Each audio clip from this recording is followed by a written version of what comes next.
ஆனால் கோவையில் நிகழ்ச்சிக்கு அனுமதி மறுக்கப்பட்டது. அப்புறம் நீதிமன்றம் போய் அனுமதி வாங்கிட்டு வந்திருக்கீங்க, அதை எப்படி பார்க்குறீங்க?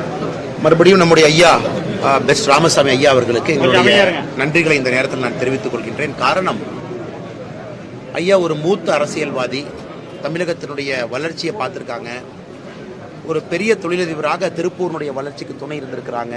கட்சியின் மூலமாக கொங்கு நாட்டினுடைய வளர்ச்சிக்கு துணை இருந்திருக்கிறாங்க. இன்னைக்கு ஐயா எல்லா சாதக பாதகையும் பார்த்துவிட்டு 2024 மோடி அவர்கள் வருவது மட்டும்தான் இந்தியாவுடைய வளர்ச்சிக்கு சரியாக இருக்கும் என்கின்ற நிலைப்பாடு எடுத்திருக்கிறாங்க.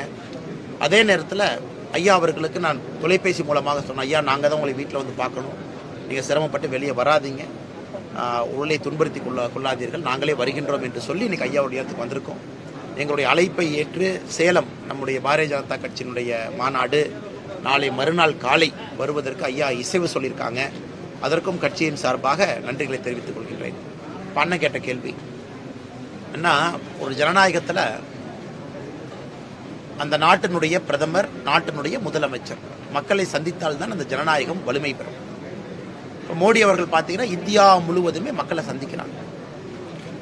நேற்று முன்தினம் கூட ஹைதராபாத்தில் மல்காஜ்கிரி அப்படிங்கிற இடத்துல மோடி அவர்களுடைய ரோட் ஷோ நடந்துச்சு. ஸோ எல்லா இடத்துலையும் நடந்துகிட்டு இருக்கு. ஆனால் ரொம்ப விசித்திரம் என்னன்னா, இவங்க ரோட் ஷோ தடுப்பதற்கான கூறியிருக்கக்கூடிய 4 காரணங்கள் தான் ரொம்ப விசித்திரம், விந்தையும் கூட. அது எந்த அளவுக்கு மாநில அரசு திமுக கட்சி தூண்டுதலின் பேரில் கோயம்புத்தூர் நகரத்தினுடைய காவல்துறை அந்த நோட்டீஸை கொடுத்துருக்குறாங்க. அது ஒரு 4-5 மணி நேரத்தில் சென்னை உயர்நீதிமன்றத்தில் அந்த நோட்டீஸை ஸ்டே பண்ணி உயர்நீதிமன்றம் காவல்துறைக்கு கண்டிஷனோடு இந்த மாதிரி உடனடியாக நீங்கள் அனுமதி கொடுக்கணும் அப்படின்னு கண்டிஷன் போட்டிருக்காங்க. அதன்படி அனுமதி கொடுக்கப்பட்டிருக்கிறது. நாளை ஒரு அற்புதமான பாரத பிரதமர் அவருடைய சாலை வழியாக மக்களை சந்தித்து மக்களுடைய ஆசையை பெறுவதற்கு பிரதமர் வர்றாங்க. ஒரு சரித்திர நிகழ்வாக நாளை கோயம்புத்தூரில் இருக்கும். சாயங்காலம் 5 மணிக்கு மேலே அது ஆரம்பிக்குது. நம்முடைய பொதுமக்கள் எல்லோரும் உற்சாகத்தோடு பங்கேற்பார்கள். காரணம், நாங்கள் கேட்பது நீங்கள் எல்லாம் மோடி அவர்களுக்கு ஆசீர்வாதம் கொடுங்கன்னு தான் கேட்குறோம். நாளை கோயம்புத்தூரினுடைய மக்கள் கொடுப்பார்கள் என்கின்ற முழு நம்பிக்கை எங்களுக்கு இருக்கு. நாளை ஒரு சரித்திர நிகழ்வாக அது இருக்கும். ஜெனரலாக கூட்டணி பேச்சுவார்த்தையை பற்றி நான் பேசுறதில்ல. நான் தனி குழு இருக்காங்க, அதுக்கான தனி டீம் போட்டிருக்கோம். அதெல்லாம் அப்பப்போ நான் ஒரு கட்சியை பற்றி நான் சொல்ல விரும்பலை. எல்லாம் முடிவுறும் நேரத்தில் உங்கள்கிட்ட சொல்றேன். திருப்பூர்ல போதை சாக்லேட், போதை ஊசி, போதை மாத்திரை ரொம்ப சர்வசாதாரணமா கிடைக்குது, குற்றச்சாட்டுகள் அதிகமாக. உண்மைதானே, நீங்க சொல்ற கருத்தை நான் ஏத்துக்கிறேன். தமிழ்நாடு முழுவதும் அதிகமாக இருக்கு. குறிப்பாக நகர்ப்புற பகுதி, அதுவும் குறிப்பாக திருப்பூர் போன்ற பகுதியில் காமன் கம்ப்ளைண்ட் போதை சாக்லேட்டு, ஊசி, அது எல்லாமே பார்த்தீங்கன்னா இன்னைக்கு ரொம்ப அதிகமாக இருக்கு. இதை பற்றி பேசினா முதலமைச்சர் மேலே என்ன போடுறாரு, கிரிமினல் டிஃபமேஷன் கேஸ் போடுறாரு. இதை பற்றி நீங்கள் பத்திரிகை நண்பர்கள்ட்ட பேசி நடவடிக்கை எடுங்க. நாங்கள் எல்லோருமே 15 மணி நேரம் கொடுத்து செலவு செய்து கொண்டிருக்கின்றோம். அது ஒரு வாரம் முழுவதுமே. முதலமைச்சர் அவர்கள் இதை பற்றி பேச வேண்டிய முதலமைச்சர் இதை பற்றி பேசுற எங்க மேல கிரிமினல் டிஃபமேஷன் கேஸ் போடுறாரு. அதான் விந்தை இதழ். அதனால் மாநில அரசு நடவடிக்கை எடுக்க தவறிவிட்டார்கள் என்பது வெட்ட வெளிச்சமாக தெரியுது. அதுவும் இந்த 2024 பாராளுமன்ற தேர்தலை பிரதிபலிக்கும். தேர்தல் தேதி அறிவிப்புங்கிறது பாஜக திட்டமிட்ட சதியில் எதிர்கட்சிகள் சொல்றாங்க. ரொம்ப ஷார்ட் பீரியட்ல முதல் கட்டமா ஒரே கட்டமா தமிழ்நாட்டில் நடக்குது. இது எலெக்ஷன் கமிஷனும் பிஜேபி சேர்ந்து திட்டமிட்ட சதிக்கிற மாதிரி குற்றச்சாட்டு வைக்கிறாங்க. எலெக்ஷன் கமிஷனுக்கு வேலை இல்லை, பிஜேபிக்கு வேலை இல்லை. 2 பேர் அண்ணா சொல்றதுக்கு பதில் சொல்றேன். 2 பேர் ரூம் போட்டு உட்காந்து யோசிச்சு இதை உடனே போடுங்க. 2 வேலை இல்லை நினைக்கிறீங்களா? கட்சிக்கு வேலை இருக்கு, எலெக்ஷன் கமிஷனுக்கு வேலை இருக்கு. ஜனவரி 2ஆம் தேதி மோடி வர்றாரு. எங்க வர்றாருன்னா திருச்சி.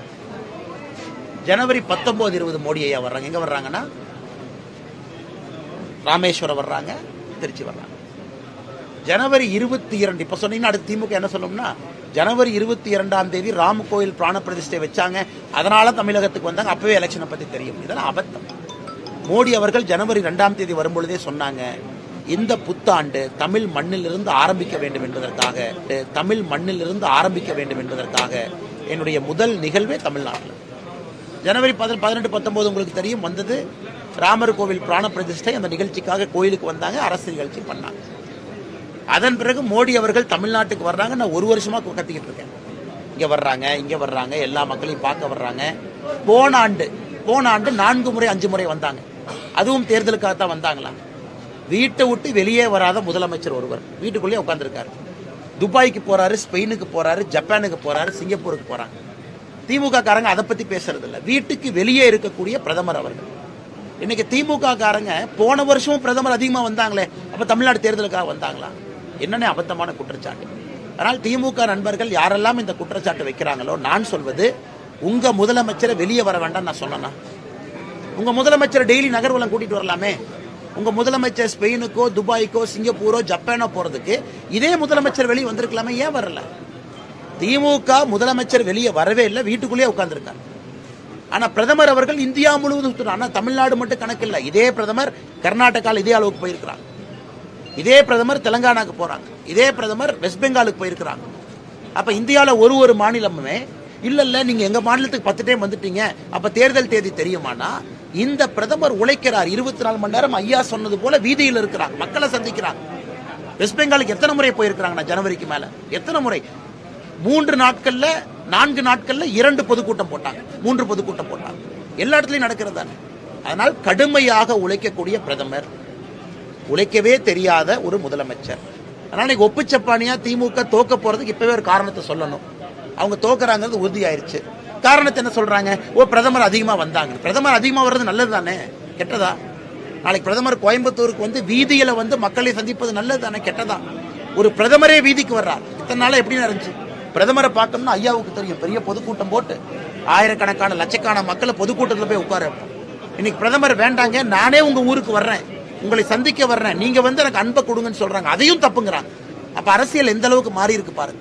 நாங்க சாமானிய மக்களை நோக்கி நம்முடைய அரசியல் பயணம் செய்கின்றோம். திமுக இன்னும் அவர்கள் ஏதோ எஜமானர்களை போல சேலத்துல மாநாடு போட்டா வண்டி எடுத்துட்டு சேலத்துக்கு போகணுமா? ஸ்டாலின் அவங்க பொள்ளாச்சியில மாநாடு போட்டா ஸ்கூல் பஸ் ஸ்கூல் வேன் எடுத்துட்டு பொள்ளாச்சிக்கு போகணுமா? நாங்கள் அதை விரும்பலீங்கண்ணா, மக்களை நோக்கி வர்றோம். அது தப்பா நீங்களே சொல்லுங்கண்ணா. பாஜக நேரடி எத்தனை தொகுதிகளை போட்டிருக்கு சார்? கூட்டணி கட்சி இல்லாம சொல்றோம்னா எல்லாம் முடிவுக்கு வரும் பொழுது அதுக்கான ஒரு தனி குழு இருக்கு, தலைவர்கள் போட்டிருக்கோம். அதெல்லாம் முடிவுக்கு வரும் பொழுது நிச்சயமா பத்திரிகை நண்பர்கள்ட்ட சொல்றோம். சொல்ல வேண்டியது கடமை, கேட்பது உங்கள் உரிமை. நிச்சயமா சொல்றோம்.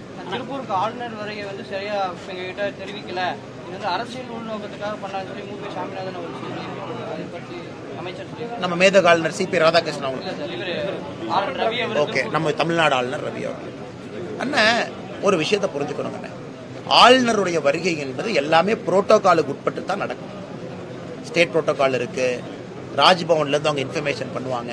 ஸோ நெக்ஸ்ட் டைம் ஆளுநர் அவர்கள் மூப்பே சாமிநாதன் அவர்களுக்கு ஃபோன் பண்ணி, அண்ணே கிளம்பிட்டேன், அண்ணே ஃப்ளைட் ஏறிட்டேன், அண்ணே கோயம்புத்தூர்ல இறங்கிட்டேன், அண்ணே நீங்க திருப்பூர்ல இருக்கீங்களான்னு சொல்லணும்னு அவர் நினைச்சாருன்னா ஆளுநர் கடிதம் எழுதிட்டோம்.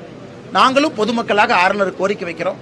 ஐயா சாமிநாதன் ரொம்ப ஆசைப்படுறாங்க, நீங்க அப்படியே லைவ் கமெண்ட்ரி கொடுத்துட்டே வரணும்னு ஆசைப்படுறாங்க ஐயான்னு சொல்லுவோம். ஒன்றும் தப்பு இல்லை. அண்ணா இவர்களுக்கு திமுகவுக்கு வெறி பிடித்து சுத்துறாங்க. ஒரு யானைக்கு வந்து எப்படி மதம் பிடித்தால் தன் நிலை அறியாது நடக்குமோ, இன்னைக்கு இவர்களுக்கு பணவெறி, இவர்களுக்கு அரசியல் வெறி, இவர்களுக்கு பதவி வெறி, வெறி பிடிச்சு சுத்துறாங்க. எல்லாம் அவங்க கீழே தான் இருக்கணும், இவங்களை தாண்டி எதுவுமே போகக்கூடாது. அது எல்லாத்துக்கும் பதில் 2024 பாராளுமன்ற தேர்தலில் தெரியும். நான் முதல்ல இருந்து கத்திக்கிட்டு இருக்கேன், என்ன 1 வருஷமா கத்திக்கிட்டு இருக்கேன். PM ஸ்ரீ பள்ளி 16,000 கோடி ரூபாய் செலவுல இத்தனை பள்ளிகள் இந்தியா முழுவதுமே PM கொடுக்குறாங்க.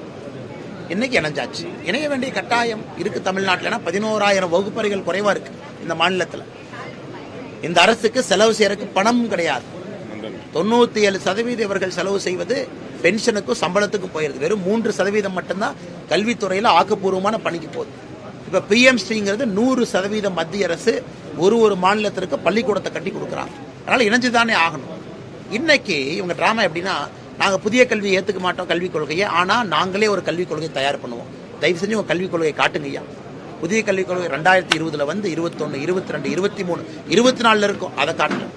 PM ஸ்ரீ பள்ளியினுடைய அடிப்படை நோக்கம் என்னன்னா, பிரதமருடைய புதிய கல்விக் கொள்கை அது PM ஸ்ரீ பள்ளி மூலமாக எல்லா மக்களுக்கும் எடுத்து செல்வது ஒரு முக்கியமான நோக்கம். PM ஸ்ரீக்கு 3-4 நோக்கம் இருக்கு, அது ஒரு நோக்கம். இன்னைக்கு நான் கையெழுத்து போட்டுட்டோம், ஆனா புதிய கல்விக் கொள்கை ஏத்துக்க மாட்டோம். எத்தனை நாளைக்கு இந்த டிராமா? எலெக்ஷன் முடிச்சோன்னு என்ன சொல்லுவாங்க, புதிய கல்விக் கொள்கை ஏத்துக்கிட்டோம்பா, கொஞ்சம் மாடிஃபிகேஷனோட ஏத்துருக்கோம், அது வரத்தான் போகுது. அதனால் தமிழ்நாடு அரசு எங்கேயும் தப்பிச்செல்லாம் போக முடியாது. நான் இந்தியா முழுவதுமே புதிய கல்விக் கொள்கையை நோக்கி மாணவர்கள் போறாங்க. அடிப்படை கல்வியினுடைய தரத்தை புதிய கல்விக் கொள்கை உயர்த்தது.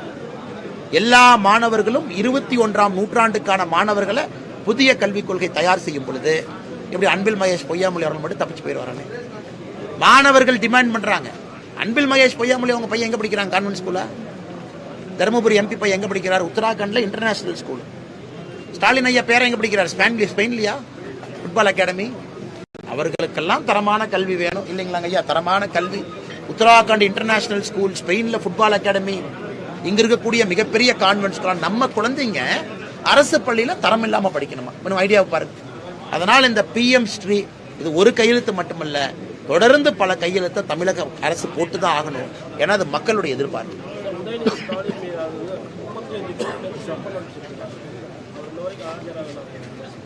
அப்படியாங்கண்ணா? அண்ணா நான் கோர்ட் விஷயத்துக்குள்ள போக விரும்பலீங்கண்ணா. எனக்கு ஏன்னா உச்சநீதிமன்றமே தன்னுடைய கடுமையான கண்டனங்களை பதிவு செஞ்சிருக்கிறாங்க, உயர்நீதிமன்றம் பதிவு செஞ்சிருக்கிறாங்க. அதனால் இவர்கள் எல்லோருமே சட்டத்துக்கு உட்பட. தமிழ்நாடு அரசு பார்த்தீங்கன்னா பாரதிய ஜனதா கட்சி 400க்கும் மேற்பட்ட பெட்டிஷன் கொடுத்துருக்கோம் இந்த பர்டிகுலர் இஷ்யூல, FIR ஃபைல் பண்ண சொல்லி. எதுவுமே ஃபைல் பண்ணாம இருக்கிறாங்க. அதனால் யாரும் கூட எங்கே இருந்தும் கூட தப்பித்து செல்லவெல்லாம் முடியாது. யார் தவறு செய்திருக்கின்றார்களோ சட்டத்தினுடைய கரம் வந்து கொண்டே இருக்கும் தான் நான் பார்க்குறேன். ஒரு மாத காலத்திற்குள் 2வது முறையா கோவை பாராளுமன்ற தொகுதிக்கு பிரதமர் வராரு. அதாவது பிஜேபி சார்பா VIP கேண்டிடேட் நிக்கிற மாதிரி ஏதாச்சும்? பிரதமர் பாருங்க, 2-3 வாரத்துக்கு முன்னாடி திருநெல்வேலி போனாங்க. 4 நாட்களுக்கு முன்பு திருநெல்வேலியை ஒட்டி இருக்கக்கூடிய நாகர்கோயிலுக்கு போனாங்க. அடுத்த ஸ்கெடியூல் நீங்க என்ன பார்க்கல? ஏன் இதே பல்லடம், அடுத்த மாவட்டம் சேலத்துக்கு போறாங்க 19ஆம் தேதி. அதனால் பிரதமரை பொறுத்தவரை மாதிரி நான் பிரதமர் அங்க பார்த்தேன் இங்க பார்த்தேன் இல்லைங்கண்ணா. தமிழ்நாட்டில் 39 பிரதமரை பார்க்க வைக்க வேண்டும் என்பது எங்களுடைய ஆசை. பிரதமரும் நேரம் கொடுப்பதற்கு தயாரா இருக்கிறாங்க. முடிஞ்ச வரைக்கும் நேரம் கொடுக்குறாங்க. கொடுக்கிற நேரத்தை எல்லாம் பயன்படுத்திக்கிறோம். ராமநாதபுரம் பிரதமர் போயிட்டு வந்துட்டாங்க, பக்கத்து மாவட்டம் தூத்துக்குடி போயிட்டு வந்துட்டாங்க, திருநெல்வேலி போயிட்டு வந்துட்டாங்க, நாகர்கோவில். அங்க பாத்தீங்கன்னா 4 மாவட்டத்துக்கு பிரதமர் போயிருக்கிறாங்க. எங்களுடைய ஆசை எல்லா மாவட்டத்துக்கும் கூட்டி செல்ல வேண்டும். நீங்க கொங்கு பகுதி திருஷ்டிகோணத்திலிருந்து நீங்க கேட்கறீங்க, கொங்கு பகுதி சார்பா கேட்கறீங்க. சவுத்து பாத்தீங்கன்னா கிட்டத்தட்ட எல்லா மாவட்டத்துக்கும் பிரதமர் இந்த கடந்த 3 மாதத்துல போயிருக்கிறாங்க. கொங்கு பகுதிக்கும் எல்லா மாவட்டத்திற்கும் கொண்டு வர வேண்டும் என்ற ஆசை. திருப்பூர் கூட்டிட்டு வரணும். குறிப்பா ஒரு மிகப்பெரிய பிரம்மாண்டமான கூட்டம் திருப்பூரில் நடத்த வேண்டும் என்கின்ற எங்களோட ஆசை இருக்கு. ஆனால் இதுவும் விரைவில் நடக்கும் என்கின்ற நம்பிக்கை எங்களுக்கு இருக்கு. உத்தரப்பிரதேசம், குஜராத் போன்ற வட மாநிலங்களில் செய்யற சலுகை தமிழகத்தில் செய்யறதுலன்னு சொல்லி முன்னால அந்த மத்திய அமைச்சர் ராசா குற்றம் சாட்டி. மத்திய அமைச்சர் ராசா என்னன்னே அவர் அமைச்சரா இருக்கும்போது அவருக்கே சலுகை பண்ணிக்கிட்டாரு. 1,76,000 கோடி ஊழல் செஞ்சாங்க, இன்னும் அப்படியே சுத்திட்டு இருக்காங்க. அதனால் ராஜா அவர்கள் என்னன்னா வர ஏன் சத்தமா பேசுறாங்கன்னா சீட்டுக்கு கொடுக்காம போயிருவாங்க திமுக. இந்த மாதிரி சத்தமா பேசினா தான் ஸ்டாலின் ஐயா காது கேட்கும். அதனால் ராஜா அவர்கள் என்ன பேசினாலும் டெய்லி ஹியரிங் 2G கேஸ்ல ஆரம்பிச்சிட்டாங்க. இப்ப சிபிஐனுடைய ஆர்குமெண்ட் பிரசன்டேஷன் கடந்த 3 நாட்களா போயிட்டு இருக்கு. அதனால் விரைவில் தீர்ப்பு வரும் என்று சாமானிய மனிதனாக நானும் பார்க்கிறேன். ஏன்னா ஊழல் செஞ்சுட்டு அவங்க இந்த பேசிட்டு இருக்கிறாங்க. ஏதோ பெரிய நேர்மையான நாணயமான மனிதனை போய் பேசுறாங்க. பார்ப்போம் இன்னும் 1-2 மாதம் என்ன நடக்குதுன்னு பார்ப்போம். அப்புறம் தீர்ப்பு வந்துச்சுன்னா அப்புறம் திரும்ப அண்ணாமலை நீங்க குற்றம் சுமத்தக்கூடாது. நான் சாமானிய மனிதனாக யூகிக்கிறேன். டெய்லி ட்ரையல் போது சிபிஐ ஆர்குமெண்ட் ஆரம்பிச்சிட்டாங்கன்னா கால்குலேட் பண்ணி பார்க்குறேன் தீர்ப்பு எப்போ வரலாம். ஏப்ரல் 1st வீக்கோ 2nd வீக்கோ வரலாம். அப்ப தீர்ப்பு வந்ததுக்கு அப்புறம் நீங்க அப்புறம் அமாவாசைக்கு ஐயருக்கு முடிச்சு போடுற மாதிரி நீ முடிச்சு போடுறாரு. நான் உங்களை போல யுகிச்சு சொல்றேன். பாரத் ஜோடோ யாத்திரை இன்னைக்கு நிறைவு விழா இந்தியா கூட்டணியின் மாநாடாகவும் நடக்குது. கஷ்டப்பட்டு ராகுல் காந்தி அவர்கள் நிறைவு கட்டத்துக்கு வந்துட்டாங்க. ஏன்னா எங்கேயும் அதற்கு எழுச்சி இல்லை. போராடத்தெல்லாம் ஜெய் ஸ்ரீராம் கோஷம் போடுறாங்க, போராடத்தெல்லாம் மோடி வாழ்கன் தான் கோஷம் போடுறாங்க. அதுதான் ராகுல் காந்தி அவர்களுடைய 2வது யாத்திரை. அப்படித்தான் நம்ம பார்க்கிறோம். இன்னைக்கு முதலமைச்சர் அவர்கள் அடிச்சு பிடிச்சு அவரு பாம்பேக்கு போறாங்க, எல்லாம் ஒன்னா நிக்கிறாங்க. அதான் மோடி அவர்கள் தெளிவா இருக்கிறாங்க. அதாவது இந்த பக்கம் இருக்கிறவங்க எல்லாமே ஐயா சொன்னாங்களே, மோடி அவர்கள் டீ தான் வித்தாங்க, ஆனா இந்தி கூட்டணியில் இருக்கிறவங்கள நாட்டை வித்துட்டாங்க. அவங்க தான் இன்னைக்கு மறுபடியும் மும்பையில் இணையறாங்க. அதை நம்முடைய நாட்டு மக்கள் மறுபடியும் ஒரு முறை பார்க்க போறோம். நன்றி அண்ணா, பாப்பனா பாய்.